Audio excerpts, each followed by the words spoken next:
రక్షణ ఉత్పత్తులు త్రివిధ దళాల పాటవాల్లో అగ్రరాజ్యాలతో పోటీ పడుతున్న భారత్ నౌకా నిర్మాణం విషయంలో మాత్రం ఇప్పటివరకు వెనుకబడి ఉంది.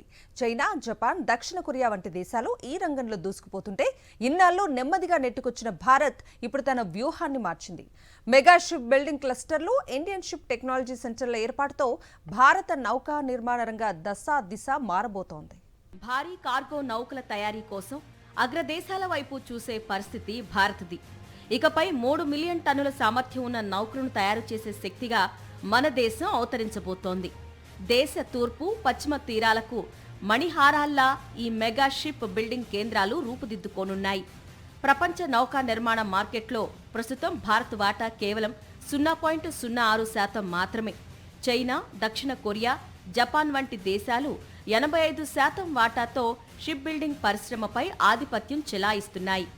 మన దేశ తీరానికి వచ్చే భారీ నౌకలకు ఏవైనా మరమ్మతులు అవసరమైతే వాటిని బాగు చేసే అత్యాధునిక షిప్ యార్డులు లేకపోవటం ప్రధాన లోటుగా కేంద్రం భావించింది. ఈ నేపథ్యంలో దేశంలోని 2 చోట్ల 75,000 కోట్ల రూపాయల పెట్టుబడులతో మెగా షిప్ బిల్డింగ్ క్లస్టర్లను ఏర్పాటు చేసేందుకు సిద్ధమవుతోంది. తూర్పు, పశ్చిమ తీరాల్లో చెరొకటి చొప్పున ఈ క్లస్టర్లను 2030 నాటికి పూర్తి చేయాలని లక్ష్యంగా పెట్టుకుంది. ఇందులో భాగంగా ప్రధాని మోదీ సమక్షంలో భావనగర్లో జరిగిన కార్యక్రమంలో విశాఖపట్నం పోర్టు, ఏపీ ప్రభుత్వం మధ్య అవగాహన ఒప్పందం కుదిరింది. మెగా క్లస్టర్లను శ్రీకాకుళం జిల్లా మూలపేటలో ఏర్పాటు చేయాలని భావిస్తున్నారు. వైఎస్ జగన్ సీఎంగా ఉన్న సమయంలో మూలపేట పోర్టుకు శంకుస్థాపన చేసి పనులు ప్రారంభించారు. నౌకల నిర్మాణం భారత్లో మొదలైన సింధులోయ నాగరికత కాలంలోనే అంతర్జాతీయ వాణిజ్యం కోసం ప్రపంచంలోనే మొట్టమొదటిసారిగా నౌకల నిర్మాణాన్ని భారత్ ప్రారంభించింది. గుజరాత్, మహారాష్ట్ర, బెంగాల్ రాష్ట్రాల్లో భారీ చెక్క నౌకలను నిర్మించేవారు. మధ్యయుగంలో భారతీయ నౌకా నిర్మాణదారులు తయారు చేసిన నౌకలకు మంచి గిరాకీ ఉండేది. అయినప్పటికీ ఆధునిక షిప్ బిల్డింగ్లో మనం వెనకబడ్డాం.